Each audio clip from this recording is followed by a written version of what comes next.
Welcome to the Ideas by Mike podcast, where your one-of-a-kind life meets a one-of-a-kind financial plan. Every episode, we provide insights into financial markets, discuss strategies for navigating Wall Street, and explore how to make informed decisions in a constantly evolving financial landscape, all with the goal of helping you. So sit back, relax. This is not your typical money show. We're going to be all in on helping you live a one-of-a-kind life.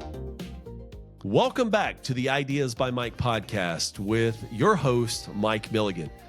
We're fortunate enough to have a repeat visitor today to our podcast. From episode 32, Tom Hegna joined us to talk about retirement, his life, his book, and his stats. Well, today, we're going to talk about his latest project, Who Wants to Be a Millionaire? So sit back. There's a lot in this episode to help those looking to go from zero to retired. Join us for this conversation next.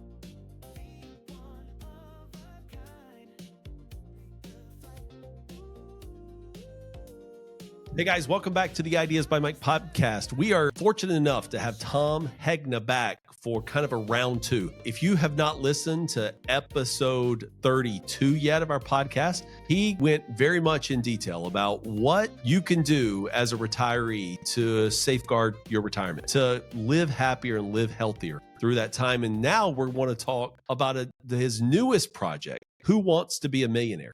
Tom, welcome back. Thanks, Mike. There's the cover right there. Who Wants to Be a Millionaire? So this is your latest project, right? You wrote this just a couple years ago. What was your inspiration to write this book? Well, here's the deal. I got asked by a number of companies to develop a presentation on financial wellness. That's kind of the buzzword. And so I did a lot of research on financial wellness. And what I was shocked at is how financial wellness is tied to physical wellness, is tied to emotional wellness, mental wellness, spiritual wellness. They're all tied together. And you kind of see that. You go to somebody's house, their yard is immaculate. You walk in the house, it's all spick and span. You say, hey, I need your tax return from 2021. They go, oh, we got to write in the file right here. They have everything organized. 2 houses down, the yard looks terrible. The inside looks like a hurricane went through it. They have no organization. They can't find anything. These things are all tied together. But financial wellness sounds boring, so I changed the title to Who Wants to Be a Millionaire? Now, I've spent my entire time working with baby boomers. My entire career was with baby boomers. So why did I do this for young people? Because this is for Generation X, Y, Z, millennials, 20, 30, 40s. It's because I got 4 kids. And I've watched them do things with money. I've watched their friends do things with money. And these are the lessons that I taught my kids about money. And I just said, hey, why don't I teach the world's kids about money? Because I think a lot of kids don't have a good idea of what they should be doing. Well, okay, so let's get a lesson from the book, right? Or a couple lessons from the book, right? So you talk about the 3 phases of wealth: building, protecting, and distributing. So talk to us about some common mistakes people make in the building phase and how they can avoid it. Well, I mean, they go in debt, they get divorced, they spend way too much money on their cars. I got a whole list of things that they do wrong. But what I try to do is show them specific examples. See, the problem is 80% of Americans think they're never going to become wealthy. And unfortunately, they're right. 20% of Americans know they're going to become wealthy. And you know what? They're right too, because to achieve something, you first have to believe it. But here's what I found. Most people have to see it to believe it. See, if you believe something without seeing it, that's called faith. Very few people have faith. Most people have to see it to believe it. So what I learned very young in this business is if I could put their name on a piece of paper with $1 million, something changed in their mindset. Once somebody can see their name on a piece of paper and say, yes, it is possible. Now you got to remember, this was 40 years ago. ETFs did not exist. Crypto did not exist. There was one product that could illustrate, and that was life insurance. So what I would do is I would solve for $1 million at that person's age 65. And I use an example. 25-year-old female would have to put away about $7,700 a year. And when she's 65, she'll have $1 million. Well, I wasn't there to sell her a big life policy. I don't know how many 25-year-old females can save $7,700, but I wanted to have her name on a piece of paper. Then I would take her over to a time value of money calculator. And I say, look, if you could get 6% on your money, you only have to put away about $500 a month. If you get 9% on your money, you only have to put away $250 a month. If you get 12% on your money, you only have to put away $100 a month. Well, now she says, I can do that. I can do that. I might be able to do that. Now I was no longer a salesperson. I was on her wealth building team, and we were going to focus on helping her become a millionaire. And that's kind of how this started. This is the way I ran my career. When people said, Tom, what do you do? I didn't say I'm a life insurance agent. I said, I help people become millionaires. You tell me how many million you want. I'll show you what you need to do to get there. And that style worked for me when I was in the business. Well, the interesting thing about that right now is people's like, oh my gosh, that sounds so simple, right? How do I do that, right? You can literally go to sec.gov, the Security and Exchange Commission site, sec.gov. They have a calculator on there called Savings Goal Calculator. You can literally put like how much you want to have. Maybe it's 1 million, maybe it's 3 million, maybe it's 5 million. You could put in there how much you have now. You could put the years on there, and then you could put the expected return. And you know what it'll show you in the answer? How much per month you have to put away. It's the same thing that you were talking about, Tom. Yeah. And it's right there. I mean, we always say our government doesn't do anything for us. We just don't know the tools they have. Can you imagine the government actually giving us a tool that shows us actually how to get there? It's amazing, right? You emphasize it's not how much you make, it's how much you keep. Because here's the deal. If you make $50,000 a year, you're going to earn somewhere between 3 and 6 million over your lifetime. But if you can get to 100,000, you're going to earn somewhere between 7 and 11 million. If you can get to 250,000 a year, you're going to get somewhere between 18 and 28 million. And it's a lot easier to save $1 million if you got 28 million coming in than if you got 3 million. Now, normally at this time, Mike, somebody raised their hand and said, Tom, $1 million is nowhere near enough. I don't disagree with that, but I'll tell you this, it's the first million that's the hardest. The second, third, and fourth come a lot quicker because now you got money working for you. You got to work for that first million. Yeah, that's so true, right? The first million is by far and away the toughest, right? And it's the one that takes the most amount of time. And like, if you want to, use that calculator, folks, to see that, put $1 million that, change, find your answer, how much you need to save to get to $1 million, then use that same calculator and change the top number to 2 million. And see what you need to put away, and you're going to realize it's not that big. It's not that big of a difference. It's not as much money difference. It's not double the money, right? Because over time that money grows faster, right? When you have $1 million earning 9% a year, and you're putting money in, that 9% is earning $90,000 per year, right? It's just an interesting tool, right? So when you say pay yourself first, right? There's a lot of people that say this, right, out there in the financial planning space. They'll say pay yourself first. Some people say, people of faith say give first, pay yourself second. It's all about money for you first in the grand scheme of things. What percentages do you put toward how much you should pay yourself first? Well, I believe people should give 10%. All right. My wife and I, we now super tight. We give 20, but I believe at least 10 you should give. And then they used to say, 10, 10, 80. You give 10, you save 10, you spend 80. I don't think 10's enough to save anymore. I think you got to save at least 15, and you want to shoot for 20%. So try to live on 70% of your income, give 10% away. Invest 20% for the long term. That's my recommendation. I mean, I typically save 30 to 40%. And somebody asked me, if you could go back, what did you do wrong? And I said, well, maybe I tried to save too much. Maybe I should have spent a little more along the way. But now we're benefiting from all those sacrifices.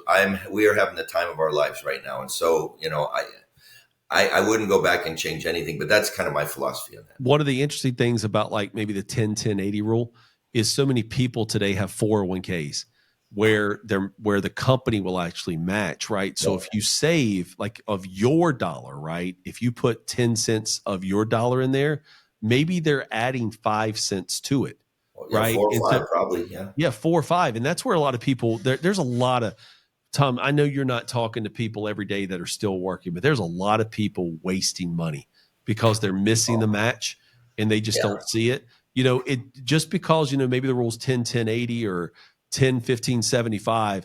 One of the things you can't do is give away free money if you want to get there. So if people are struggling to kind of save that amount, what are some habits they can do and stick with them? Okay, I say almost all Americans can be millionaires except for 2 simple things. Number 1, they spend way too much money on their cars. And number 2, they get divorced. So the moral of the story is drive a used car and stick with your first spouse. Now, I say that a little tongue in cheek, but anybody who's been through a divorce, I haven't. I've been married 42 years to the same wife, but I've had friends get divorced. I've seen them get just wiped out financially. And so divorce is a big, bad thing financially. All right. But it's the cars that cause most people. And, I use two examples. One is me. I had a chance to buy a brand new pickup for $65,000, or I could buy a 2-year-old pickup with 13,000 miles on it for 30,000. Well, anybody who knows me knows I bought the 2-year-old truck. It looked brand new to me. It had Sirius satellite radio. It had leather seats. It had everything I wanted. All right. And then I took that 35,000 and I invested. Well, if I just get 6% interest, that's worth 697,000 in my retirement days. And if I got 8%, it's worth 1.8 million. That's one vehicle. Now, I'm married, 4 kids. We're probably on our 22nd, 23rd, somewhere probably 21, 22 is the over under. I don't know. You start multiplying those numbers and it's crazy. But most people don't pay cash for their cars. They do car payments, which I think is crazy. They're paying interest on a depreciating asset. And so I list my favorite slide is this one. I list a $250 car payment, a $500 car payment, a $1,000 car payment.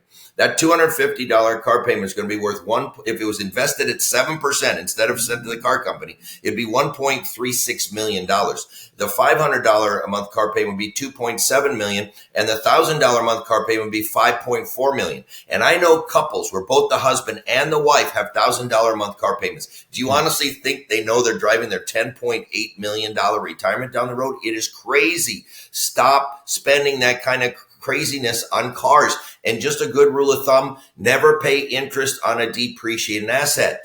Wow. That's like powerful right there. By the way, the government and the big, beautiful bill just gave people an interest credit for a car loan. Did you see that?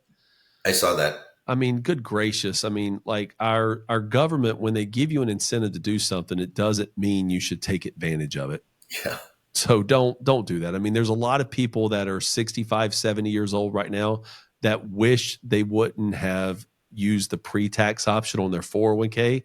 And that was an incentive the government gave you as the Revenue Act of 1977 as a carrot to get you to grow your money in a 401k. Folks, don't take your car loan if you can afford to. I mean, Tom just did the math for you. In the book also, you're talking about finding riches and niches, right? It's so clingy, right? It's so good. How could someone determine their niche, their niche in life? Well, look, I talk about a lot of things. I talk about life insurance, long-term care, but my niche is retirement income. That's where I made my fortune.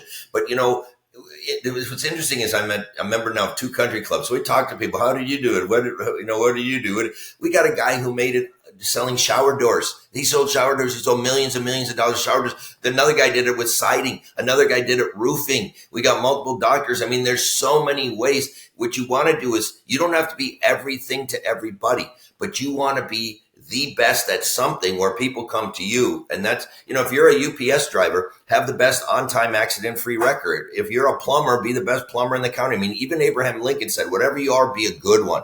And have you noticed that people who are good at what they do actually get paid more than people who suck at what they do? I mean, it's crazy. Yeah. You said you wrote this book for your kids, right? As something to inspire them too. Do you have conversations with your kids about money? Absolutely, with all of them, and they know that that I've helped them make money because I've told them to put some money here, put some money in. Oh, it works, But I did teach them this secret to success. I taught every one of my kids: when you get a job, I want you to go to work early, stay late, and always do more than what you're paid to do. And they say, well, Dad, why would I do that? Because soon you're going to be one of the most valuable workers in that company. You're going to get promoted faster and paid more than your peers who come to work late, leave early, and do as little as possible for a paycheck. And I'm telling you, that secret has helped me throughout my career and has helped my kids through their careers as well. So I have kids. My kids are 28, 24, and 20. Not too different than your kids and not too different from a lot of our listeners and our clients' kids. I was just having a conversation recently with a couple in North Carolina whose daughter wants to be, she wants to do more baking than she wants to actually go do a job. And they said to me that this generation that's in their 20s are not as committed as much to the workforce, right? To me, what I heard is that there's an opportunity to help that kid. Like the family can help that kid. Maybe not give them stuff, but educate them, but also sell opportunity for other 20-year-olds, right? So like your whole concept, one of the concepts in there is choose your hard. You mentioned about that working hard. Is there any other hard disciplines that people can choose to get ahead when they're young?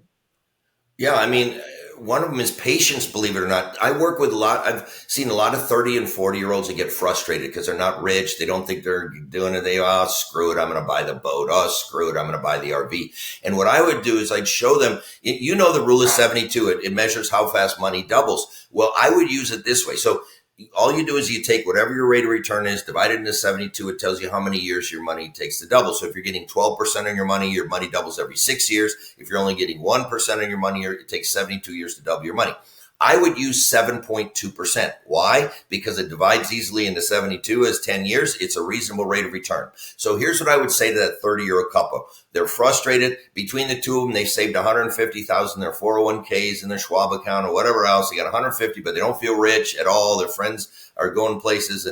If you just invest this at 7.2%, that $150,000 in your 30s is going to be $300,000 in your 40s, $600,000 in your 50s, $1.2 million in your 60s, $2.4 million in your 70s, $4.8 million in your 80s, $9.6 million in your 90s. That's just that money. You're going to be saving a lot more. You should have many millions of dollars, but you're not going to have it in your 30s and 40s. Well, I don't want it when I'm 70. Well, that's when you're going to have it, buddy. I mean, I was not rich in my 30s and 40s either. So, you know, it takes time. You have to have patience. The other part of that is the education side of it too, right? Is people don't understand, well, how do I get 7.2 return, right?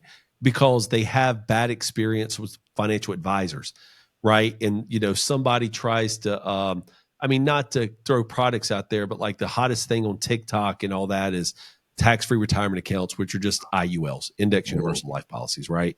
I've actually never asked you this before, and I don't even know what your opinion on IULs are, but like, do you have an opinion on IULs? Well, here's the deal. I get hired by a lot of companies that sell IUL. I get hired by a lot of companies that sell whole life and variable life and universal life. So what I try to do is I try to stay kind of product neutral. I personally own whole life. I was raised in 2 AAA mutual companies. MetLife was AAA mutual at the time. New York Life is. And so that was the product that I'm the most familiar with. But I was the national marketing manager for variable life at MetLife. And the truth is the number one policy ever created is variable life insurance. The problem with VUL is it does go down and people don't like when it goes down and stays down for a while.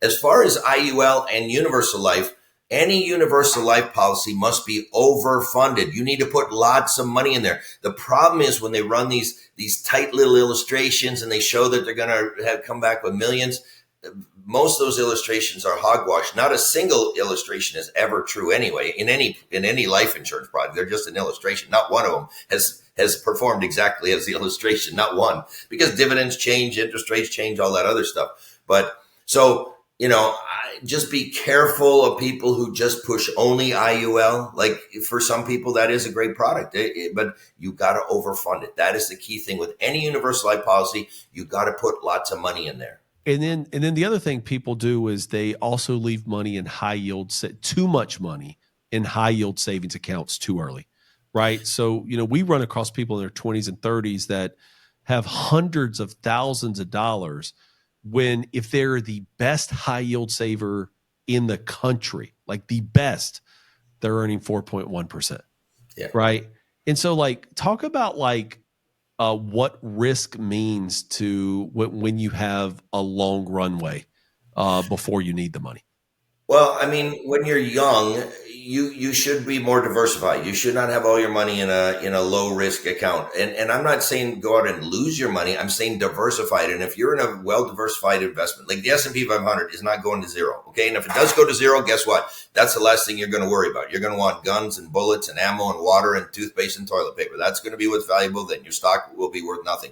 So you want to put it into things that typically go up over time. Real estate typically goes up over time. Stocks typically go up over time. You know, crypto, I was a big crypto non-believer. And then I watched this guy who made a believable case to a total non-believer like me that Bitcoin could hit $1 million someday. And he said, all we're recommending to our clients, they put 1% of their portfolio in there because if it goes to zero, it won't kill you. If it goes to $1 million, you'll be happy you did it. Well, that resonated with me. So I put 1% of my portfolio in there back when it was $2,000 of Bitcoin. Well, when it hit 124,000, I think it was like worth 1.8 million or something. It's crazy. just crazy. And to the Bitcoin non-believers, I will tell you this. All I'll tell you is it's been the number one performing asset class for 1 year, 3 year, 5 year, 10 year, 15 years. It's not Beanie Babies. It's not pet rocks. Okay. It's kind of the real deal. And the saying is everybody will get Bitcoin at the price they deserve. Wow, that's powerful right there. That's a Bitcoin is also not tulips. Do you remember the tulip story back in the 1700s? Right. It's and crazy. I don't say put a lot of money. I say 1 to 3%. That's it. 1 to 3% of a portfolio is where I'm at, and the rest you want a lot of guaranteed income. Like I have mostly guaranteed income, but I do because I have that guarantee. It lets me take a little more risk on the side, so it all works together. So, okay. So let's say somebody follows your advice in their 20s and 30s. Now they're 10 or 15 years later, right? And they're starting to get, some accumulation. They're starting to really grow. Kids get out of the house, right? Now they've got college.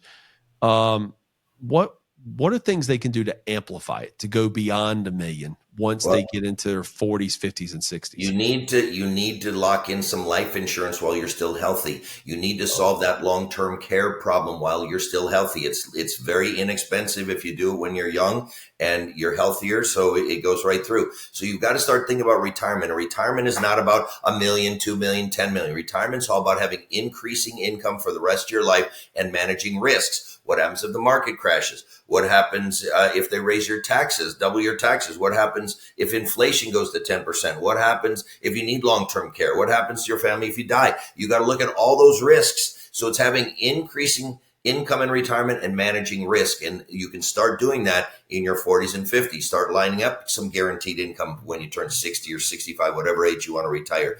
Start making sure that you've got that permanent life insurance that's going to be there and that long-term care solution. So that'd be my advice. So I'm going to take an advocate role there for you and just maybe push you on that a little bit. Let's say I listen to Dave Ramsey all the time or Susie Orman, or, I met with a Primerica guy, right? They just say the only people that win in that it's the insurance company, and I'm stupid if I do that. Well, then I must be pretty stupid because I put $226,000 a year for 12 years. I'm not stupid. All right. I know this stuff inside and out. Here's the problem with term. I don't have a problem with term. I bought a $5 million term policy when I retired from New York Life, but I converted it to a whole life policy. Okay. Because I want to have the coverage. Term only pays if you die young. It won't pay if you die old. And people say, well, I won't need it when I'm older. Who buys the biggest policies? Old rich people buy the biggest policies. So I can prove that one wrong right away. And less than 2% of term policies ever pay a death claim. Think about that. Less than 2%. So you're buying this policy, less than 2% pay a death claim. Who do you think's keeping the rest of the money? The insurance company. So I would argue that term is not the best deal, especially term won't work in retirement. Term doesn't work for estate planning. Term doesn't work for most business planning either. You need cash value, permanent life insurance. You'll be glad you have it. Ernst & Young, they sell no life insurance, they sell no annuities, but they got a lot of smart people and they used AI and they said, what would the perfect portfolio in retirement look like? You know what it looked like? 30% whole life, 30% income annuity, 40% investment. I'm not making it up. Google Ernst & Young life insurance annuities. You can read it for yourself. It's math and science. I'm not making it up. Wow. I didn't know we were going to school today, but we definitely went to school, right? When you brought in math and science to this. Tom, any last thoughts for people who are a little bit younger, 20, 30s, and 40s? And here's what I will tell you. The only person who will take care of your older self is your younger self. And I'm just proud of my younger self that 40 years ago, 30 years ago was thinking about little old me today and took very, very good care of me. I just realized that I may have gotten that saying from you somewhere along the way. Because I say that all the time. I didn't realize where I got that from. It's not stealing if you use a little bit from everybody, right? Right. No, they say it's the best form of flattery is when people come. It is. And so, Tom, I've on my radio show, on the podcast, I've used the only person that can take care of your older self is your younger self. I've used that so many times. So if that was you, thank you. It's my closing slide in my presentation. Maybe that's where I got it from. When maybe I heard it when we were in Puerto Rico together or somewhere else. I don't know where it was, but hey, thanks for coming back and doing this so we can, get more content out to the beneficiaries of our older retirees. Because I think it's very valuable in a firm like our firm to be able to talk not only to the people who are in retirement, but the people that are going to inherit, because that is really where a real firm builds longevity. So, Tom, thanks for your time. Thanks, Mike. Thank you for joining us today on the Ideas by Mike podcast. This has been Mike Milligan, your host, where I look to bring real world conversations with you of people changing the game in the financial planning, investment, and retirement income space. If you want to reach out to our firm to learn more, you can go to oneoakfinancial.com. That's the number one, oakfinancial.com. One Oak Financial is a nationwide firm here to help you build a one-of-a-kind financial plan for your one-of-a-kind life. CFP Board owns the marks CFP, Certified Financial Planner, and CFP in the United States. As a reminder, Mike Milligan Certified Financial Planner is an investment advisor representative of Advisory Alpha LLC, an SEC registered investment advisory firm. All opinions expressed by me or our guests are solely our own opinions and do not reflect the opinions of Advisory Alpha. This recording is for informational purposes only. It should not be relied on for investment, tax, or legal decisions, and it's in no way intended to communicate or guarantee specific performance or suitability of any security instrument or product, as we may have discussed. Investment advisory and financial planning services offered through Advisory Alpha LLC, a registered investment advisor. Insurance is offered through Ideas by Mike, a Virginia-based LLC, here to serve you in all 50 states and the District of Columbia. Ideas by Mike is a separate and unaffiliated entity of Advisory Alpha LLC. While tax and legal issues may be discussed in the general course of financial and investment planning, Advisory Alpha does not provide tax or legal services. Please consult with your tax or legal professional prior to making a decision relative to those decisions. Any and all statements of purported or observed general practices of non-affiliated firms and advisors or conditions of the broad financial services industry are solely the opinions of Mike and are not intended to be offered as factual. The validity of these statements has not been verified, and as such, no representation of their validity are made. An annuity is a long-term financial product designed largely for asset accumulation and retirement needs. All guarantees are backed by the claims paying ability of the issuing insurance company. This podcast is produced in conjunction with Mike Milligan, LLC. Thank you again for joining us today. We'll see you on the next podcast. In your